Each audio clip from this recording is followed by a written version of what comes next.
Manmana Bhakto Manyaji Mam Namaskuru Mamevaishyasi Yuktaivam Atmanam Matparayanaha.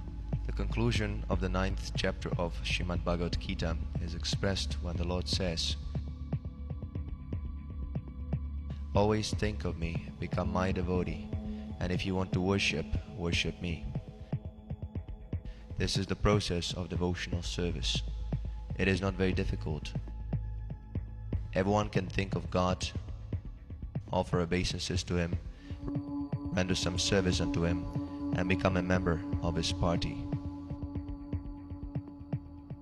In the material world, everyone identifies with a particular party, either politically, socially, religiously, or economically.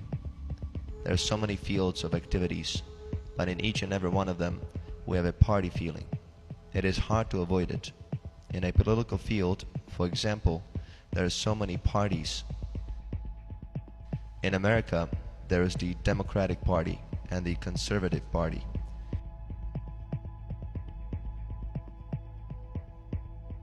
In India, there is the Congress Party.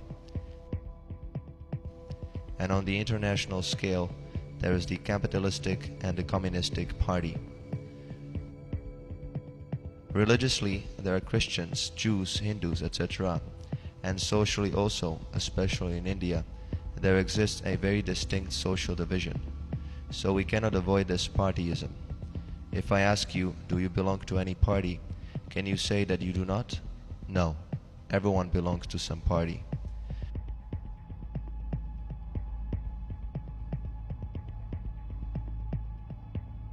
Spiritualism, however, means that we should identify ourselves as a party of God. That's all. Sometimes people ask why the spiritualists call the materialists crazy. And that is also partyism. The materialists call the spiritualists crazy also.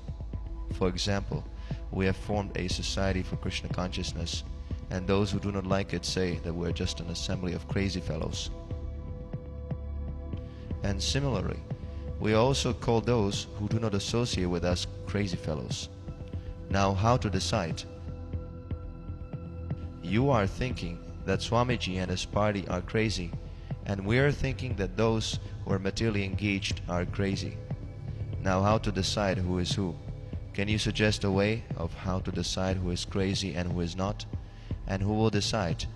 When there is some disagreement, both parties will claim that the opposite party is wrong. So who will decide who is right and who is wrong?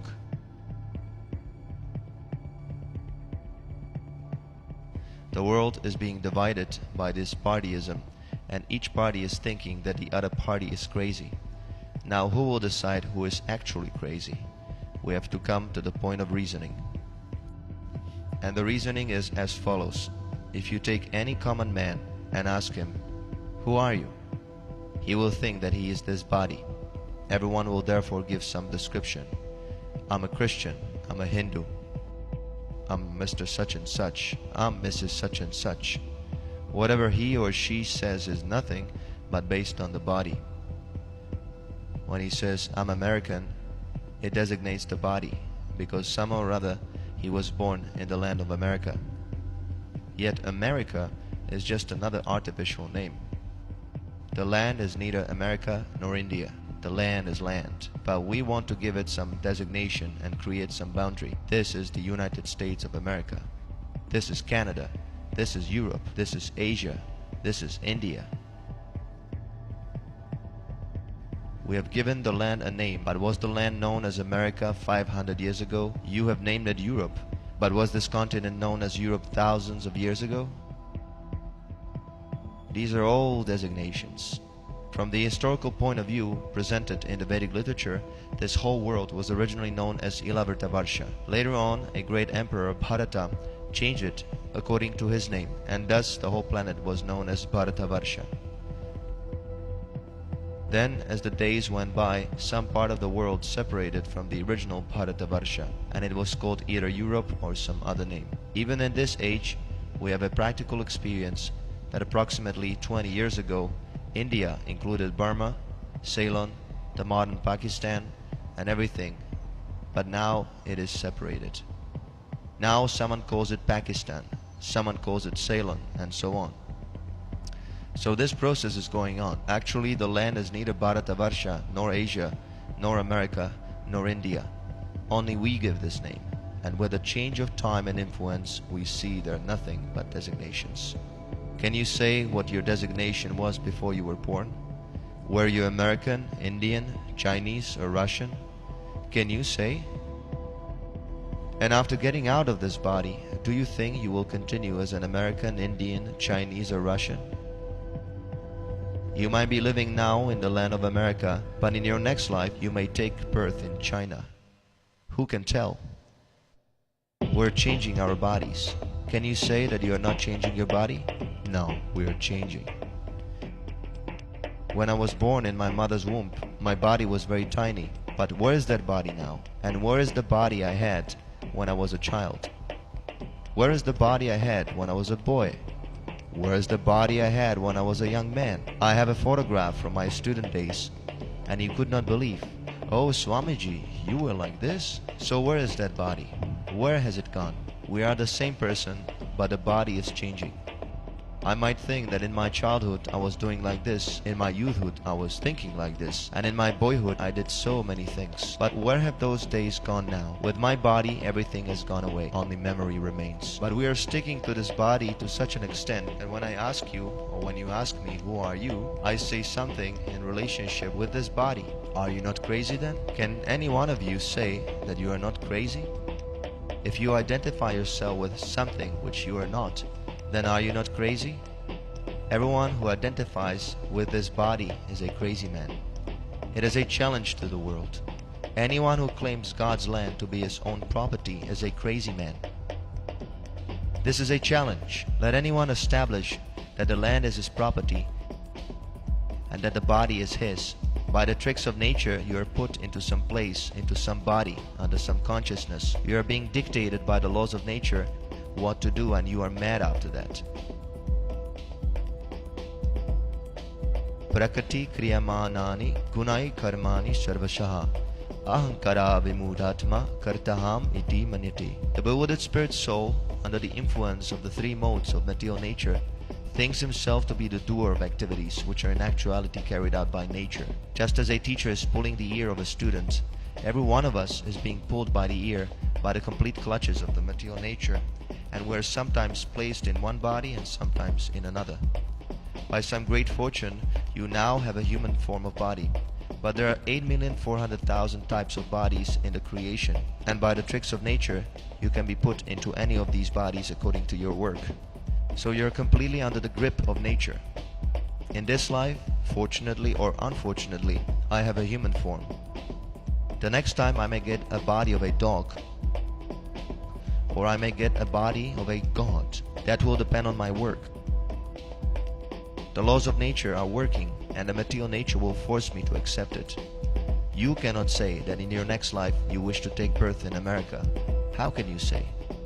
You are not the authority. This is stated in the Bhagavad Geeta. Prakriti kriyamanani gunai karmani sarvasa ahankara vimudhatma kartaham iti manyate. Everything is being conducted by the supreme laws of nature, but the foolish man thinks that he is something special. He thinks he is independent. This is foolishness. Ahankara vimudhatma. Ahankara means false egoism. And what is that false egoism? False egoism means that although I am not this body, I think I am this body. Therefore, Shankaracharya in his mission preached that we are not the body, we are spirit soul. Aham Brahmasmi. But even while one tries for self-realization, foolishness or the dictation of Maya, illusory energy, continues. Why is that?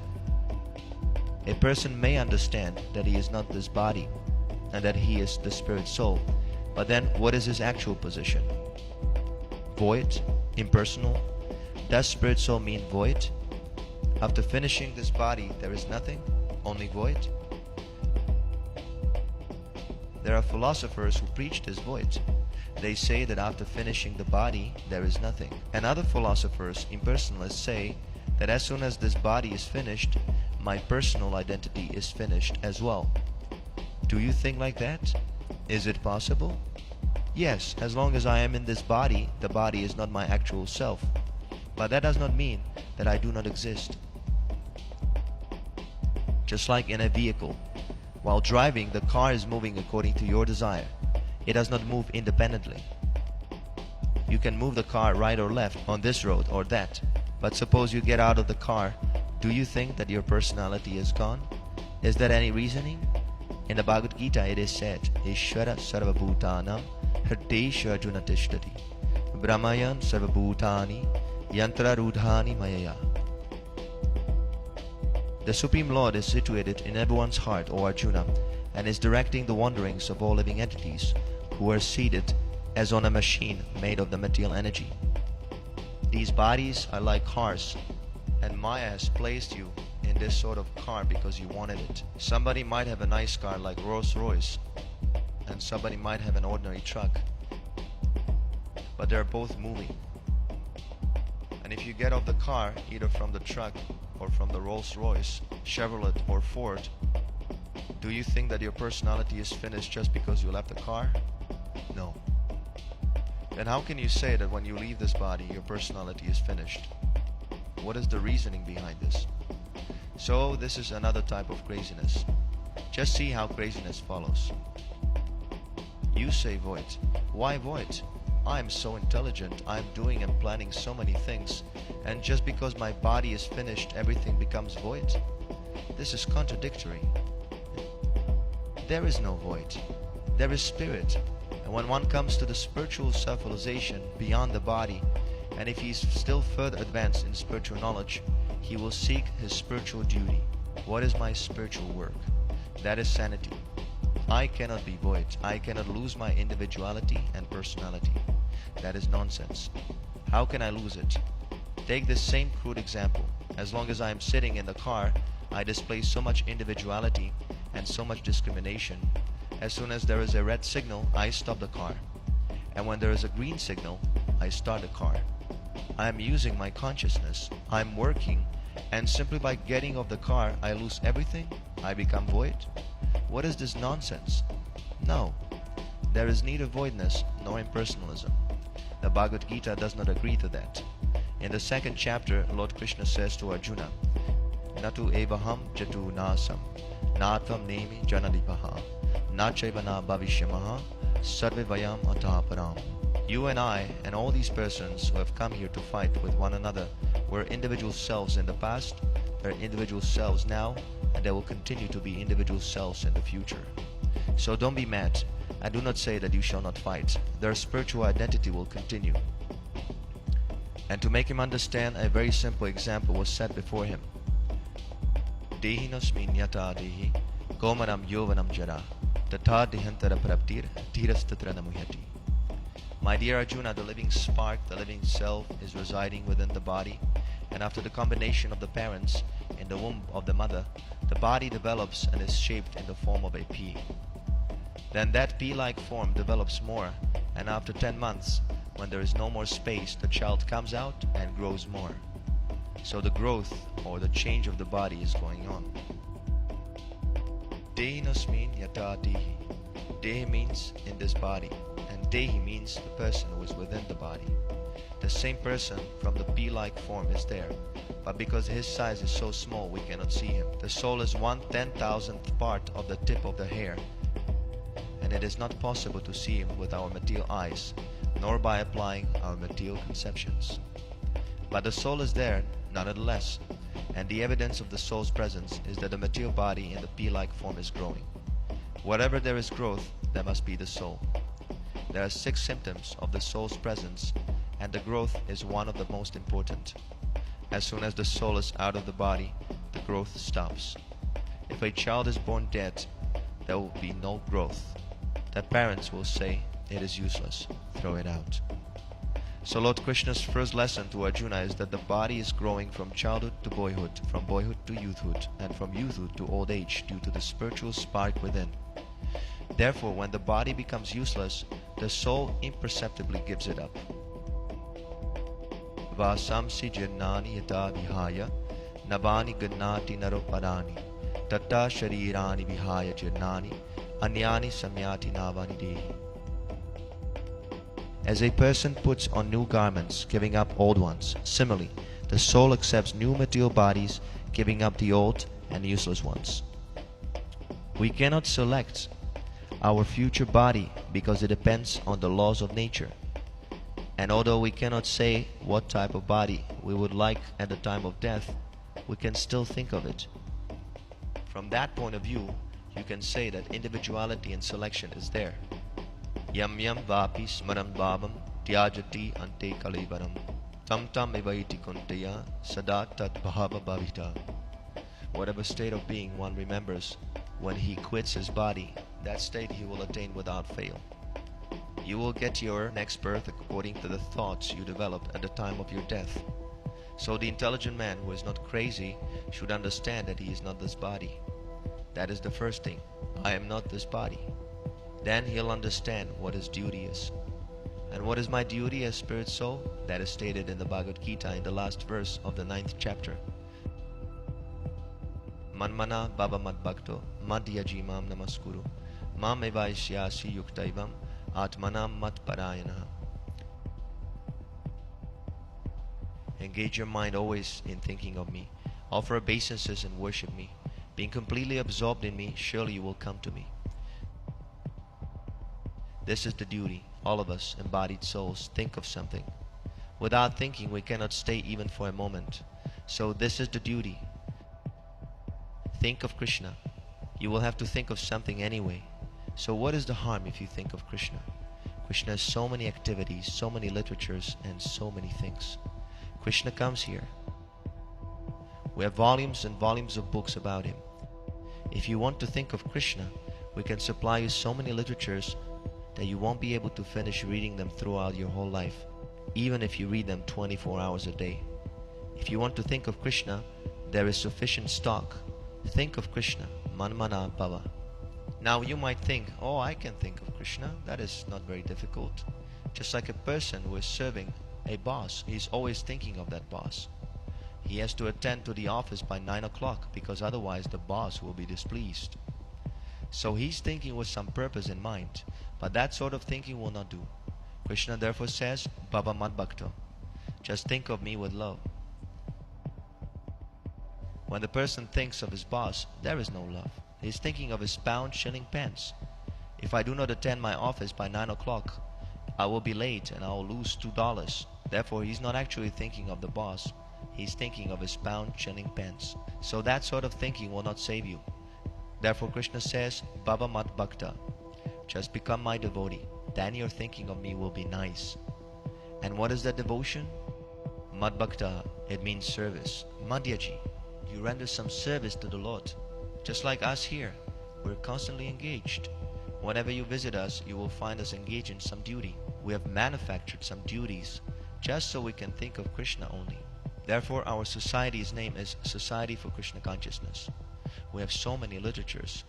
Each and every boy is engaged. Somebody is printing, somebody is writing, somebody is typewriting, somebody is dispatching, somebody is in charge of correspondence, somebody is cooking. We're thinking of Krishna 24 hours a day.